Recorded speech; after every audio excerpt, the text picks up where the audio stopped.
दुर्गा से हुदुर दुर्गा सरी कना से कहनी कना नुआ को बाबते गालोच लगती कना सांतार समाज चेत दुर्गा बंगाय और जहाँ तीन आदिवासी मेना को चेत उनको दुर्गा को बंगाया पाले जहाँ तीन गे आदिवासी ओना गाताक रिन हड़ को और आधान हड़ को जहाँ तीन मेना को उनको को तीन जखन मोहड़ा ᱧᱚᱜ ᱟᱠᱟᱱᱟ ᱠᱚ हिंदू सेन पालेन उनको बंगा को सेनोग कना मेनखान सांतार दो तीसों दुर्गा पूजा बाय कोरा मेनतेन पतियो मेना और नागाम रहे उनकाना चर्चा के एकाल के बनुआ नुआ को बाबते एकाल चर्चा लगती कना गालमाराव लगती कना चेत कना नुआ रना नागाम और नुआ गे तेहेña दरबार रना साताम जोहार इन अर्जुन हांसदा दरबार ते सानाम को गे सगुन दाराम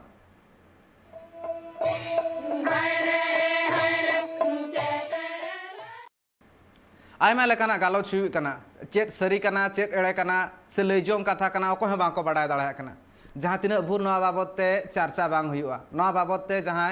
नागाम रेना कथा को बाडाय उनको सला गालमारा बांग हुआ नवा इदी कातेन जहां को खदरंग का को नवा इदी कातेन जाव खन जहां चर्चा कातेन मेना को उनको सला गापाल माराव एकाल गे जरूर गया और गापाल माराव बेगर दो नवा बांग ठौका मिद हिसाब ते नवा को इदी कातेन ओनाते गिन मेनेया चर्चा लगती कना और नवा तेहेña दरबार अखड़ा रे तेहेña नवा साताम बाबते मेनदो हुदुर दुर्गा साताम बाबते गापाल माराव लगिन इन सलाते जपड़ाव कनाय कपूर बाघी टुडू गंके जहां दो मारांग सावता सुसरिया कनाय बाघी टुडू गंके एकारे कपूर बाघी टुडू गंके आयमा सगुन दाराम और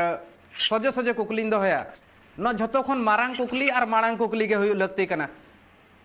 हुदुर दुर्गा दुर्गा और अड़ीगान हड़ मेना को उनको तो दोहा बोहा कना को और नौका हो मेना को ना तो पहले लैजों कथा कान गया चेत नवा लैजों कथा कना से नवा सरियत कना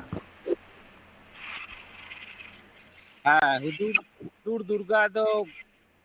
जमो कना हुदुर दुर्गा दो कोड़ा हपन कना हुदुर दुर्गा जहां दो आबोरिन हीरो कना आबोरिन नायक कना आबो दो नागाम रे आबो जहां इतिहास रे आबो दो नायक जहां ठेन हुई ठेन आबो तो को खलनायक बोना माने माने हिंदी ते को मेना बांग हमको जहां नायक बनना चाहिए वहां पर हमको खलनायक बना दिया गया ये साजिश है माने एकदम सरासर साजिश कना साजिश षड़यंत्र कना बांग्ला ते षड़यंत्र कना आबो इतिहास को पढ़ा बोना और आबो जहां इतिहास जहां आबो सारी सारी जहां आबो जहां मनाव दरकार ओना बांग काते आबो उल्टा जिनिस बन मनाव नवा इतिहास ना माने भ्रमण रे बन फसावा कना आदि सदाय खन नवा क्रांत चला कना आबोरिन हीरो दो को गायब अका दिया जहां हुदुर दुर्गा उनी साजिश काते को गोज अका दिया से उनी को बंदी को बनाव अका दिया उनी पानते लगित के आबो ना दासाय एने बहानाते एने बनाते ओड़ा ओड़ा उकू उकू बन पानते या उनको बायरी ताला रे एने एने ते छंदोबेसी ना जहां भेस काते आबोरिन कोड़ा को जहां कुड़ी पुना साड़ी को बांधे हरगा को मारा फांकरा जहां को तोल को और ओना भुआंग रे ओना हथियार तहना ओना दो सेब यदि लड़ाई एहब खान बन लड़ाई उनको बायरी साव यदि दरकार पड़ा और आबोरिन हीरो आबोरिन नायक हुदुर दुर्गा उनी बन पानते ओने ओना कना कहानी किंतु नुकु दिकु दो ओना ना उल्टा को बुझाव बना हां नहीं आदिवासी लोग जो है खुशी में नाचता है राजकत को एने कना ओना दो उत्सव हिसाब मनावे और उनको तो आबोरिन नायक जहां उनी नायक को खलनायक का दिया और उनी दो प्रचार दुष्प्रचार जे माने आले दोनों दो जीतकार 9 दिन 10वीं हिलो दो माने खुशी रना दिन आले दो जीत कना जीतावा कना उनका कते नोआ दो मैं मिडी सबते तिन जखन दुष्प्रचार कथा लय कना गंके नोआ जगह रे मेटांग कुकली रखाब कना नोआ को इदी कतेन ढेर गालमारा बांग हुई कना ऑलतोल नितो धबिते उनकाना बनुआ जहां की मेटांग हड़ को नेल दाड़ेया को नोआ लेकाते हुई लेनता नोकाना कना जहां तिना कथा आबो उनदिन खन गे मेना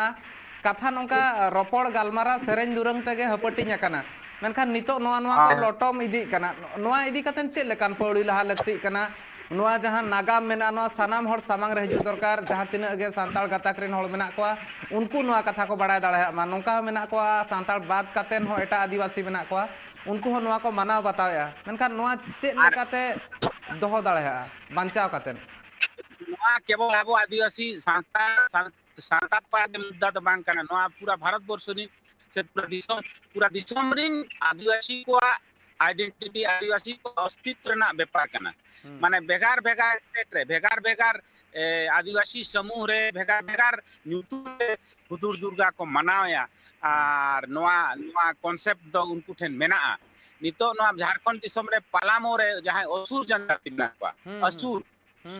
लाई असुर असुर ᱧᱩᱛᱩᱢ ते मिटang जनजाति के मेना उनको बहुत ऑप्शन मेना को और नुकु ना नुकु दिकु जहां मिथक को प्रचार का जे माने दुनिया के सुर असुर मेनते मेना का असुर दो एकदम राक्षस काना को असुर दो देरेंग मेना असुर दो डाटा मेना उनको तो हड़ को जम से आ जानी को जम को ओना को तो फालतू नुना ससनो विज्ञान नुना ओका खन ओका सेटेर ना एन रहो ओना मिथक रे को ताणामेआ नोआ ओना जहां नितो श्रीलंका रेना जहां पुल ओना ओना नियते नितो रिसर्च के चला कना ओना हो नितो पूरा दुनिया रिन वैज्ञानिक को से जहां उनका या को खंद्रोंगिया को मेना को उनको को कुरुमुटुए गया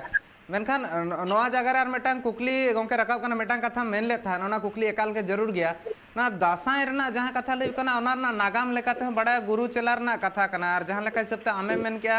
दासाय और हुदुर दुर्गा नोआ मेना उनी दो जहां मेना हीरो मेनते लई कना मेटांग कोड़ा हपन कान गे ताहेने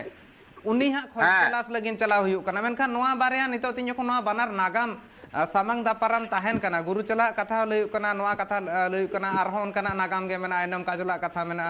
तो नोआ भितिर रे दो ओका ओका को चेत लेका ओकय सला जपड़ा मेना को से नोआ दो भेगार भेगार सनाम कथा कना भेगार भेगार कहानी कना आजा आलिंग मेनेआ जे उनी जहां दुर्गा जहां बरलम ते भसाए कनाय उनी हड़ दो चे लेकान हड़ कनाय उनी हड़ मा एकदम ओरिजिनली आदिवासी से आतुरिन हड़ मिटांग साधारण माने साधारण हड़ माने आतु दिसोन हड़ लेका के नेलोक कनाय आर उनी बरलम ते भसाए कनाय उनी दुर्गा जहां तथाकथित माने उनकी सत्य स्वरूपा महाशक्तिशाली आर ओना उनी ओना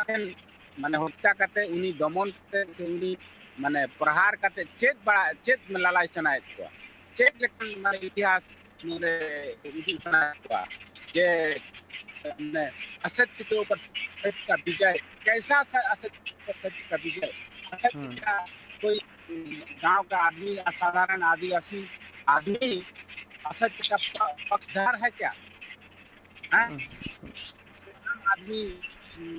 गांव विचरण करता है सेम आदिवासी जैसा आदिवासी है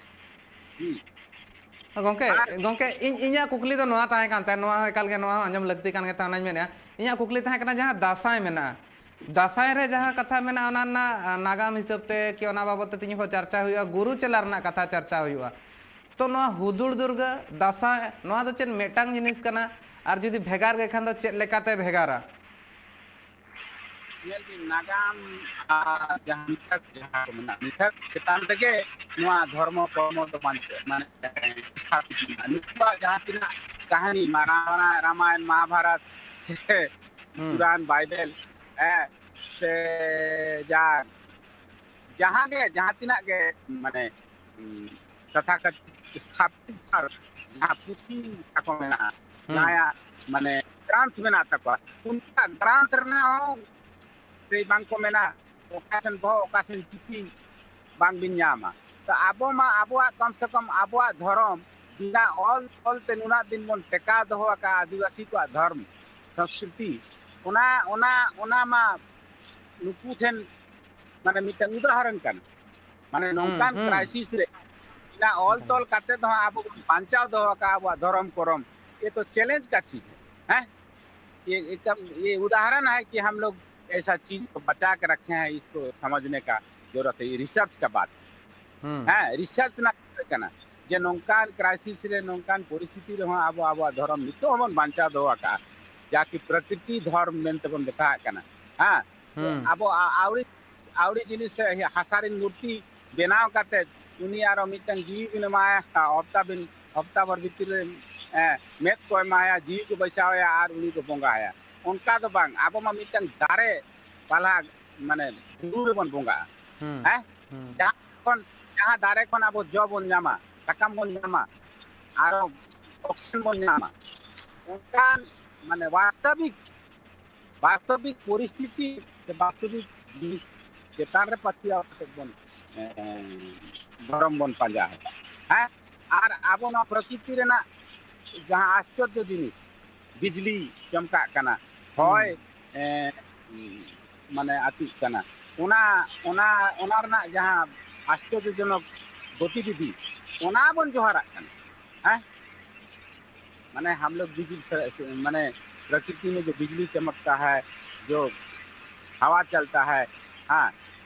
इसको स्वाभाविक उसको नमन करते हैं इससे हम लोग जिंदा रहते हैं आज तभी इसके प्रति हम लोग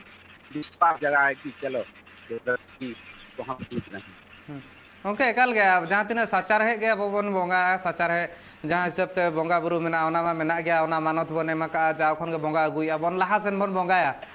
जहाँ तीन गे आदिवासी मेना को उनको नोआ को पतियो मेना तको ओना को बोंगाया मेनखान नोआ जहाँ कुकली के चला तहे कान ओना तेला गे आरो में धा냐 आसो नोआ निये धा जहाँ लेके सब ते मेनी दासाय रेना गुरु चेला रेना कथा लयुआ गोंके और हुदुर दुर्गा रेना जहाँ लेका कथा मेना जहाँ लेका नागाम मेना ओना दो आमा मचा खन के बेस बड़ाय और आम लई सदर क्या मेनखान चेद लेकाते जपड़ा कना हुदुर दुर्गा रेना कथा और दासाय रेना कथा दासाय दो चेद गुरु चेला दो बांग कना से दासाय तीन जखन लई आरनम काजला कथा ओना सला हनवा रेना जपड़ा बनुआ चेद लेका रे हुदुर दुर्गा रेना दासाय सा जपड़ा मेना से जपड़ा बनुआ इन्या कुकली दो नोआ कना नेल बिन गुरु चेला रेना जहाँ कथा है कना गुरु चेला जखन माने ऐतिहासिक क्रम रे जहाँ कथा हेजना नोआ दो इतिहास रे ओना कथा हो मेना जेमन उनको पाला उनको असुर को मेना जे असुर ऐसा कुछ होता नहीं है राक्षस जैसा कुछ होता नहीं है हम लोग का राक्षस लोग है नहीं हाँ आले मा राक्षस तो बांग काना आले मा हर कान गया है किंतु आले दो राक्षस हिसाब ते को को फेसे लिया है तो उनको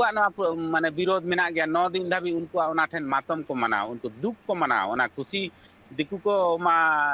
1 सप्ताह 10 दिन दुर्गा पूजा ना जितुम ते मेला पार्बण हुआ राजका रमाज को उनको तो दुख को अब हो ओना जिनिस के कना अबोरिन हीरो जखन एक साजिश करते तो ओना ठेन को बंदी को बनाव का दिया से को गोज का दिया ओनाते अब हो अब दुख रना समय कना नोआ दो राजका रना समय तो बांग कना नोआ दो दुख आबोरिन हर शहादत का दिया आबोरिन हर को साजिश करते को गोज का दिया दिकु ओनाते आबो नोआ दो पूरा गोंके के चला बड़ाई सनिया माने चेद लेका आको को साजिश ले चेद लेका आको मेटा को झली ले देता हन को एकाले गोंके ओना दासाय ना सेरेंग रे आबिन बिन नेला ओना राहा रे तो राजकर ना रहा तो बांग कना हाय रे जहां आड़ांग हिजुआ दासाय ना सेरेंग रे हैं अब मा सेरेंग मा रा मिद गे ताबोना हैं नो दो हमोरा को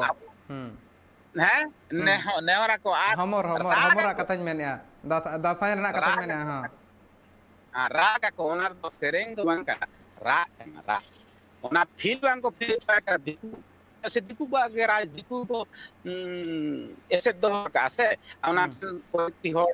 पांते को चला उनको भेष बदल करते तो उनको साजिश को बढ़ाया कि साला इन लोग यहाँ पर कुछ जरूर इन लोग का कुछ मामला होगा एकाल ओके जहाँ लेका ऐसे साजिश कथा में सदर ओना को बाबत बड़ा हुआ मेनखान तीन जो जिरो कते नि रुवाड़ा नि तो जिरो ना अक्तो हुई कना जिरो तायम तीन जो रुवाड़ हुआ जखन गालमारा हुआ चेद लेकाते अळझाव ले देतान को चेद लेकाते को झली ले देतान चेद लेकाते एड़े इदी ले देतान को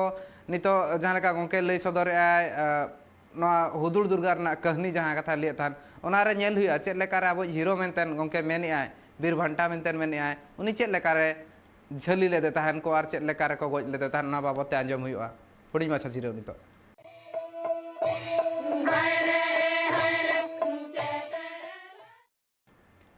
जिरो तायम सानाम कोगे सगुन दाराम और जहाँ लेका चर्चा नितो तोंगे मेना हुदुल दुर्गे बाबत ते ओना नागाम बना नोआ जहाँ लेका बना नागाम लयुक कना ओना नागाम गे बड़ाय रेना इन कुरुमुटुया नागाम रे नितो बड़ाय हुआ चेक लेकाते ओंडे आज झली लगिन को कुरुमुटु ले थान इन सलाते नेता पा लेकाते जपड़ा कतन मेना कपूर बागी टुडू गोंके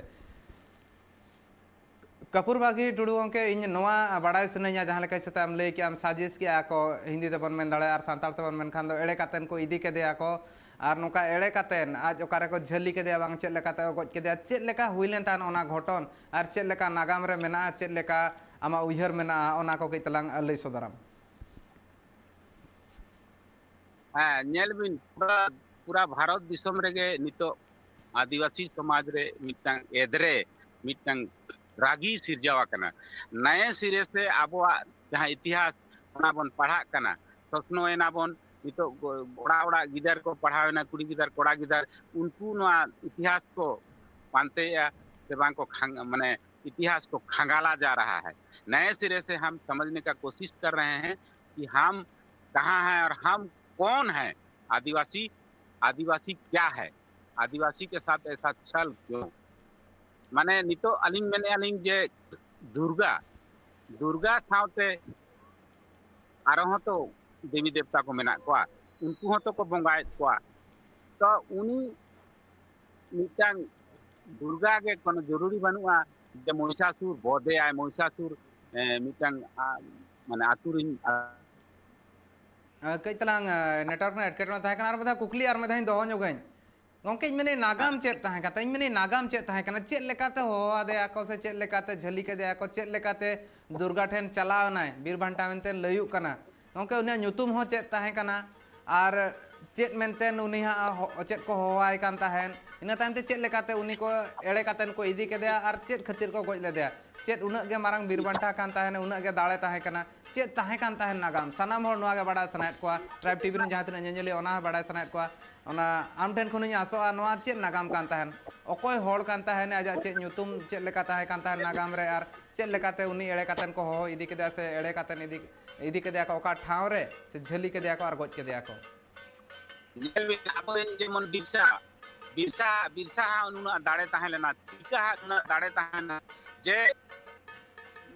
तिलका तिलका अंग्रेज को उदुगा को ताहे कना बोंगा बुरु ना दाड़े बोंगा बुरु ना दाड़े के इंग्रेज को लगा लेत को से बिरसा हो बोंगा बुरु ना दाड़े के इंग्रेज को तेहिं नोआ नोआ दिसम खने लगा लेत को से इंग्रेज को बतोरा उनी इतिहास तेहिं नागाम रे इतिहास इतिहास नितो जीव में तो हुदुर दुर्गा हो उनका के ताहे लेना उनी हुदुर दुर्गा हो बोंगार ना दाड़े उनी उनी उनका ताहे ना और उनी दो जहाँ दुर्गा नितो को तैयार का दे उनी गोजे लगी उनी उनी को आचुआ का दे उनी दो हुदुर दुर्गा दो तीसों उनी अपन चितार दो माने उनी हत्यार बा चला ताहे उनी अपन चितार बनो जरूरत ताहे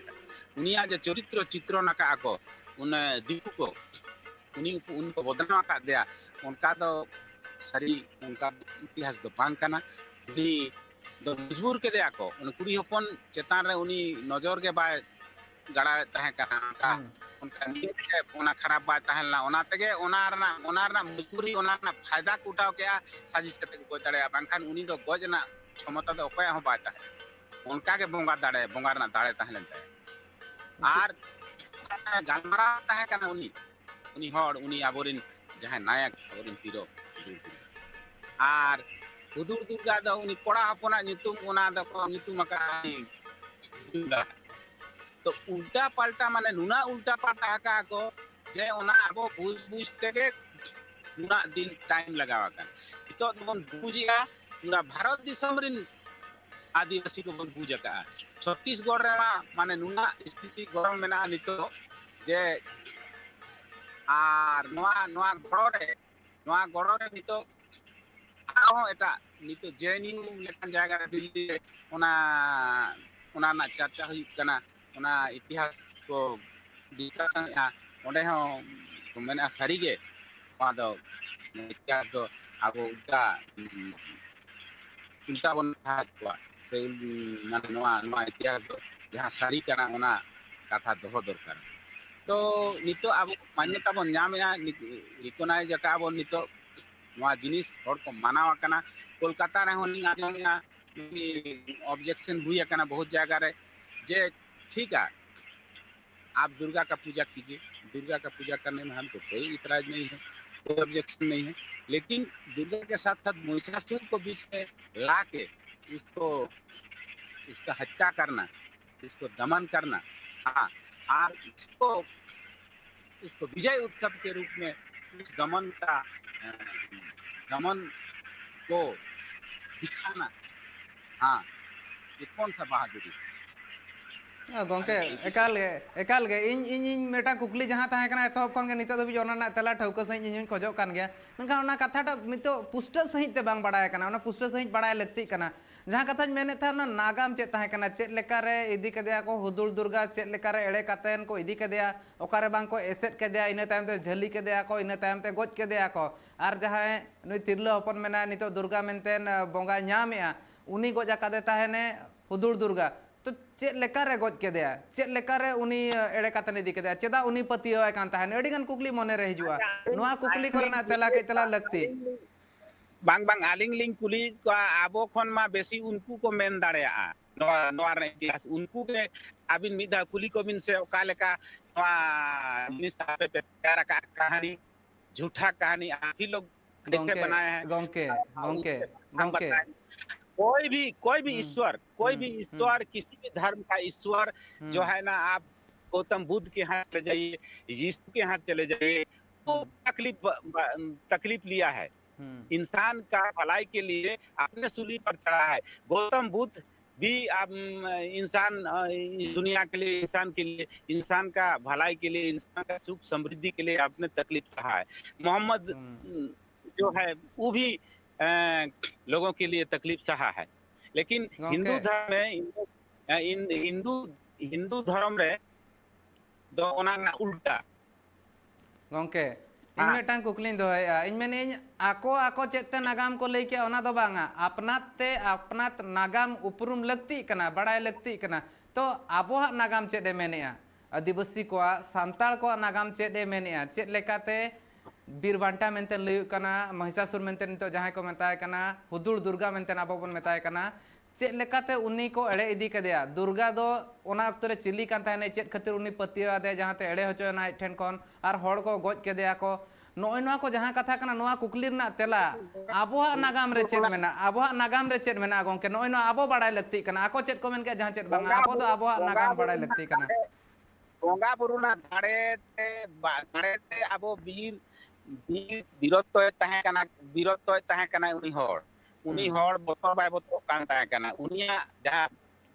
बीर कहानी बीर माने बीरत्व रेना जहां माने प्रभाव झल झल दिसम धाबी चलावे ना से उनको को आसियाड़े ना उनको दिकु से आज को आर आसियाड़ेन खान को आबो नौकान साधारण होड़ यदि उना बीरत्व देखावा ओकरा हो बाय बतरवा आ माने एनखान ऑटोमेटिकली उनको बाहरी को जहां दिकु को उनको आए से ना एनखान आड़िसेन खान के उनी चेतान रे माने आड़िसे उनी बोजना तान किया को नुई जदी नंका आ मांग इदी गया आरो सेना इदी गया एनखान महा मुश्किल के बना एनखान जेमन आको इतिहास में ना आसे सुर असुर का इतिहास रे जे साला ई अगर बढ़ेगा कि अगर ऐसा ही इसका उन्नति होता रहेगा ऐसा ही वीर बनते जाएगा तो कल का दिन तो हम लोग पर राज करेंगे तो हम लोग पर राज करेंगे तो हम लोग तो क्या करेंगे हम लोग घास चीरेंगे तो साला उसके पहले इसको मार दिया जाए इसको साजिश करके ना रहेगा बांस रहे ना बजेगा बांसुरी माने इसी टाइप का नौका है उनको साजिश किया को जे नुई दो नोआ ऑक्टो तहन तेगे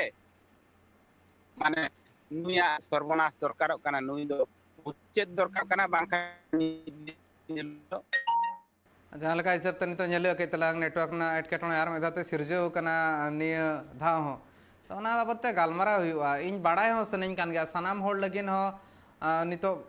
मेटांग नोआ मेटा कुकली कातन मेना अपनात नागाम हो सनाम होड़ बाडाय लगती कान गया अपनात नागाम जहां तिना भुर बांग बाडाय उना भुर नोआ कुकली को मने रे नोका गे जीवित कातन ताहेना ᱚᱠᱛᱚ ᱱᱤᱛᱚᱜ ᱟᱨ ᱢᱤᱫᱴᱟᱝ ᱦᱩᱰᱤᱧ ᱢᱟᱪᱷᱟ ᱡᱤᱨᱟᱹᱣ ᱨᱮᱱᱟᱜ ᱡᱤᱨᱟᱹᱣ ᱛᱟᱭᱚᱢ ᱛᱮ ᱛᱚᱸᱜᱮ ᱛᱟᱦᱮᱱᱟ ᱱᱚᱣᱟ ᱫᱚᱨᱵᱟᱨ ᱟᱠᱷᱲᱟ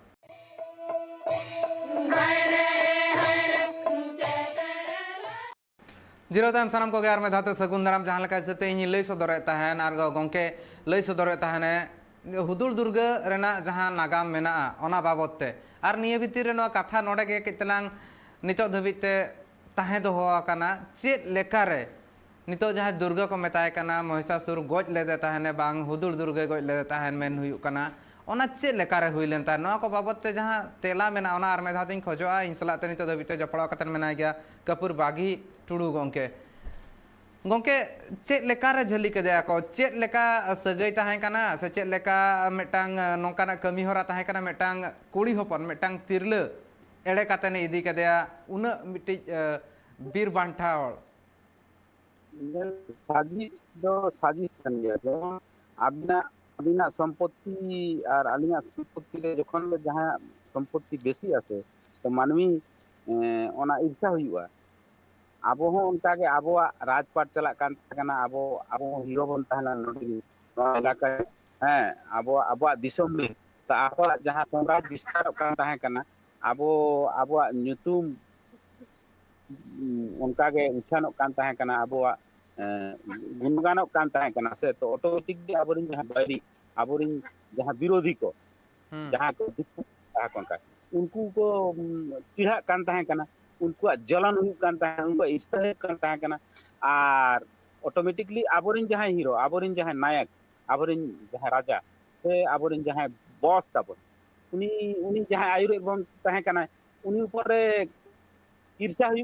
ऑटोमेटिक ईर्षा हुआ और उनी गजे रना प्लानिंग ako उनी गजे रना साजिश ako और उनकान उनी बोंगा दाड़े ताहला जे उनी गज बांग को दाड़े कान ताहे का उनी सब के बार सब जामे का उनी खबर के बांग जामे साजिश ऐसे दिया को ऐसे देखानो बांग को ऐसे दाड़े छान गदोआ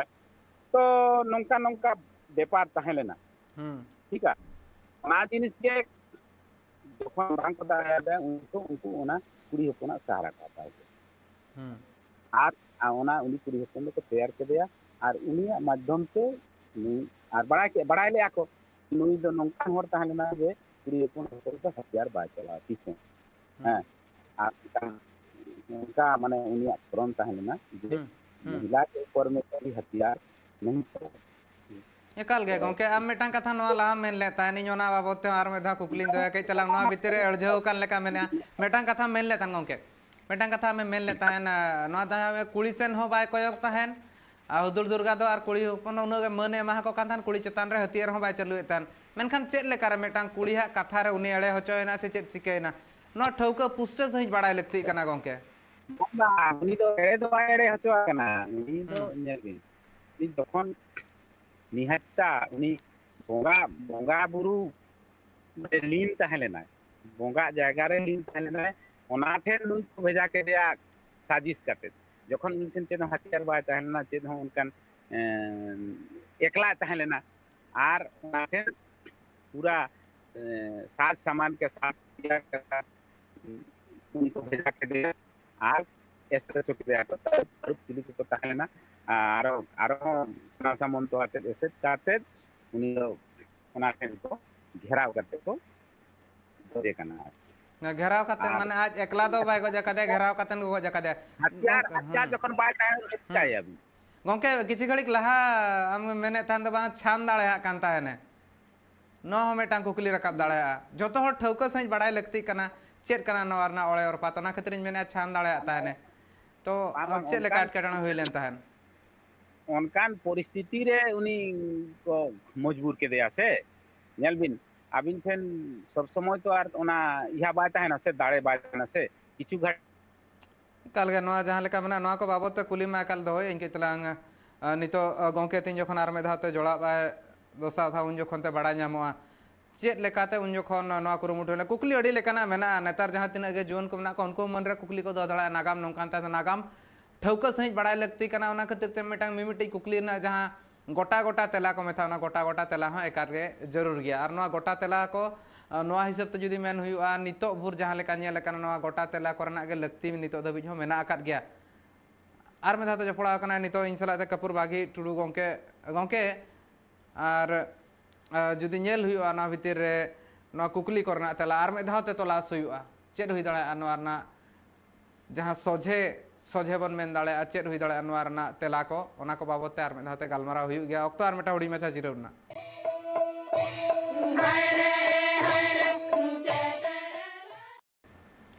सानाम को जिरो तायम ते सगुन दाराम नितो जहाँ लेका नेलोक कना नोआ ना नागाम जहाँ मेना हुदुड़ दुर्गा ना ओना को जथात सही ठौको सही पुष्ट सही बड़ाई लगती कना आर बांखान दो नोंका हुआ दिनंग बिदल तेगे अपनात अपनात जहाँ उइहर मेना ओना रेगे अड़झाव कातेन ताहे दो हुआ सोझे डहार लगती कना ओका हुई दाड़ा ठौको आर बां ओका बांगा खोंद्रोंगिए चेद को मेने मांग खन नागाम रेना कथा जहाँ को बड़ा उनको चेद को मेने ओना को आंजम लगती ओना खातिर ते तेहेኛ गालमाराव हो गालमाराव अखड़ा नितो धबिते तोंगे मेना काफुर बागी टुडू गंके नितो धबिते इन सलाते जपड़ाव कातेन मेना गया आर नोआ कुकली इᱧा हो तोंगे मेना गया मिल लेकाते कुरुमुटुई एñ सानाम लेकाना कुकली रेना तेला कपूर बागी टुडू गंके ठेन खन इदिया गंके मेटा नोना जहाँ तेला खोजोग कान ताहेन गिñ न जिरो लाहारे न किछि घड़िक लाहारे ना दो हुयुग कना चेद लेकार नोआ घटन को हुइना ओना ठौको सहित बांग बाड़ायोग कना ओनाते आमा मोचा खन हो आंजम साना कान गे ताहेन मेनखान नितो बुरते जहाँ लेका उइहर मेना दो बांगा नोआ चेद लेकार हुइना नितो धबि तो उइहर नोआ गे ताहेन कना चेद लेकाते हुइना जुदी मेटांग कहनी लेका लई गानो खान चेद लेका लई गानोआ अच्छा आलिंग कुली कना नुकु जे नुना मारांग फंक्शन को बिना विश्व स्तरीय माने कार्यक्रम धार्मिक अनुष्ठान হ্যাঁ যাহারে ধার্মিক অনুষ্ঠান বিশ্বস্তরীয় ধার্মিক অনুষ্ঠানে এর পেছনে এটা কি কাহিনী যে একটা সামান্য আদিবাসী লোককে বল্লম দিয়ে মারতে হচ্ছে আর সেই আদিবাসীকে মরার পরে আপনারা বিজয় উৎসব মানাচ্ছেন কেন আমি যদি এইটাই জিজ্ঞাসা করি আপনারা যখন যখন गंके सांतार ते ना पाएगा যখন গে आदिवासी समाज को एवेन आदिवासी समाज माथा उठाता है आदिवासी समाज बह को रकाबा उनझोगे नोनकान नाना रकम ना सवाल जवाब खोजो आको और आको दो कोई तिना सवाल जवाब को आको तो तिना क्वेश्चन को आबन जे नोंका नुना दिन धाबी चली अब नागाम बड़ाय लगती गंके मेटांग कथे लिया हुदुड़ दुर्गा सला चेद लेका अब सगई मेना ओना सानाम होड़ बड़ा सनायत को हुदुड़ दुर्गा सला चेद लेका सांतार को सगई मेना से आदिवासी को सगई मेना चेद लेकाना सगई मेना तबना नोआ हो मिटंग अब कहानी रे मेना उनको हो कहानी कान गया उनको कोनो सच्चाई उनको तो बाबन गालमाराव कना अब कहानी रे चेद लेकाते जपड़ा मेना नोआ कथा बन गालमाराव अब पूरा के जपड़ा मेना नोआ ओड़ा ओड़ा को बड़ाया जे नुई दो अब आबोरिन होड़ कनाय आबोरिन होड़ नुकु साजिश काते दिकु को गोय का दे नुकु दिकु कुड़ी हपन कनाय दिकु बामड़े कनाय ओना हो आर नुई माने मांग काते को आबो को हरन का दे आबोरिन होड़ तो नोआ दो कथा दो बांग कना नोआ दो पाहिल खन गे मेना नोआ ना इतिहास नोआ दो बड़ा गया को लेकिन बोतर ते बांग को मेना बोतर चा दिकु को आगे साम्राज्य मेना गोटा गंके आम लई सुधारा बन में नोआ कथा चेद लेका ताहे कना ओका गाता करनी ओका परिस रिनिज होड़ कान ताहेने चेद लेका जपड़ा मेना बसलाते ओना दो को मेना मुर्मू होड़ के ताहे लेनाय उनी दो हुदुड़ दुर्गा दो मुर्मू होड़ के ताहे लेनाय ना बड़ा गया मोटामुटी बहुत माने बोंगा दाड़िया नहीं होड़ ताहे लेनाय नितो हो उनिया ᱧᱩᱛᱩᱢ ते आलिंग खुद लिंग उपासनाया आलिंग खुद लिंग उहारेया तो आदि शक्त दाड़े लिंग आइकाव आलिंग हो जहां लेका तिलका ᱧᱩᱛᱩᱢ कते जदि जहां से लिंग ओडोंगा जहां से बोंगा बुरुया लिंग तिलका उनका के तिलका हा जहां दाड़े ताहेला तिलका जहां लेका बाय बतरो कान ताहे कना उनका के मने रे मिटंग दाड़े सिरजा नुकु को ᱧᱩᱛᱩᱢ कते जदि माने जहां बोंगा बुरु यालिंग बारे कथा लिंग दोहया अरदासो आली नेहरो आली तो नौका उनको नितो ना खातिर मान कोआ से बांखा मेना को गया उनकुरिन आत्मा जदि लिंग होहोआ को आसे तो नितो हो दाड़े लिंग तो नौकान दाड़ेया नहीं बोंगा बुरु को ताहला बोंगा बुरु लेकान होड़ को ताहला नितो मा बोंगा बुरु इन गया को तो आलिंग लिंग आसोआ जे आबोरिन जहां कोड़ा को आबोरिन जुआन को नुकुआ उपासना माको नुकु को विहार कोमा नुकु ठेन प्रेरणा को हतामा नुकुआ कहानी नुकुआ जहां कृतित्व काना एनखान उनको हो उनका दाड़े को आइकावा और अन्याय अत्याचार ना विरुद्ध रे लड़ाई दाड़े एकाल गे ओने अत्याचार विरुद्ध रे लड़ाई मा लगती कान गया नागाम हो गोंके बड़ाई लगती कान गया ओना खातिर गे ओना कुकली को इन दोहले ताने जहां हिसाब ते आम लई सदरे आम इन मने रे कई तला नोका होኝ अइकौया नोआ हिसाब ते जुदी नोआ कहानी को चेक लेका ओकारे ऑलतल नितो धबित ते मेना दाड़ा का से बनुआ और जुदी ऑलतल बनु खान दो अकोय को नोआ बाबत ते आरहों ठौको सहित ते नोआ गालमारा बिचला सहित ते लई दाड़ा को बिना ऑल तोल तेगे नुना केटेज कते बंधो आका उनको मा ऑल तोल कते दो लड़ाई कना को दिकु पुसी मा ऑल तोल कते दो आपस रे आको को लड़ाई कना आकोआ कॉन्ट्राडिक्शन मेना पूरा रामायण महाभारत नोआ दो कॉन्ट्राडिक्शन कथा दो नोआ हुयो कना नितो दो आको बाबत ते दो एकाल के गालमारा बांग हुयो कना नोआ दो आको सला डिबेट दो बांग कना गोंके इnya हो आम सला डिबेट दो बांग कना इnya दो नोआ कना बड़ाई लगती कना नागाम आबो आबो कथा बन रोड सदरा नोआ मेटांग बड़ाई लगती कना आबो नागाम जहां मेना ओना बन बड़ाया मेनखान आको सला नितो कॉन्ट्राडिक्शन जहां ओना ना कथा दो भेगार कना नागाम पांते बोन एहपका नागाम बड़ाय ना कोशिशिया बोन नागाम बोन बड़ाया का आर बड़ाय आरो नोआ नागाम दो बड़ाय का ताहेना आरो नागाम नागाम जिनिस के नोका बिल्कुल बाय मुचे दोआ बिल्कुल गंके मेनखान आमा दामान ऑक्तो लगिन आयमा सरहाव जहां लेका हिसाब ते तेहना ऑक्तो नोडे के मुचे दो कना तेहना जहां लेका लई सदर के आय गंके मना कना आबो दो एकाले मना ना कोनो आर बांग को हतो साइड दाड़े आबो ना मोने बांग को रापुत दाड़े आबो नोआ नोआ नोआ रबन माणा कना नोआ जगह बन माणा का नोआ माणा का ताहे एकाल गे नोआ माणा का मा ताहेगे मेनखान नागाम हो बड़ाय उनका लगती कना मेनखान आमा दामान ऑक्तो लगिन कपूर बागी टुडुगों के आयमा सारा जहां का लेका हिसाब ते तेहेन नोआ गापाल माराव रे ठौको सहित ते बड़ाय जहां कुरुमुटु लिएन पुष्ट सहित बड़ाय कुरुमुटु लिएन जहां को नागाम बाबत ते जस्ती को बड़ाय का उनको सला गालमारा हुआ और ओकोय को नागाम बड़ाय लेका अइकौ काते रह आबो को सामांग रे पुष्ट सहित बाको लई दाड़ा कना ओना हो मेटांग एटकेटोळे हुई कना पुष्ट सहित बाको लई दाड़ा खान दो ओना बाबत ते बांग बड़ाय चेत कान ताहेन सरी कथा चेत बांगा मिन हिसाब ते अपनात बड़ाय और सनाम होड़ को बड़ाय होचो नोआ मेटांग बानार भेगार जिनिस कना निजे जहां लेकिन अइकौ या ओना अइकौ सदर लगती कना तो ओना हिसाब ते जहां नागाम रे मेना ओना हो सदर लगती कना लाहा खन जहां होड़ मेना को उनको को सदर दाड़ा मेनखान नोका मिमिटी जगह रे नेलो कना आबो आबो नागाम बाबत ते जुदी पुष्ट सहित बाबन बड़ाया चेत बन सदरा चेत बन पतियवा नोआ मेटा मारंग कुकली तो हुदुर दुर्गा बाबत तेहना जहां गालो छुईना नोआ रे इन हो इना मन रे अडिगान जहां ताहे कना कुकली ओना नितो धबित ते हो ताहे दो कान गया ओना तपु दो कान गया मेनखान ओना कुकली ना तेला को तलाश हुआ तीन जखन आर मेधा दरबार अखड़ा रे दुड़ुबा आर ओना साव सावते आर एटा जहां कमी होरा को मेना जेलेक ट्राइब प्राइम ओना रे हो नेल दाड़ा हुदुर दुर्गा बाबत ते गापाल मारा दरबार नेल लेगिन आयमा सरहाव नेल का तान पे ट्राइब टीवी जोहार।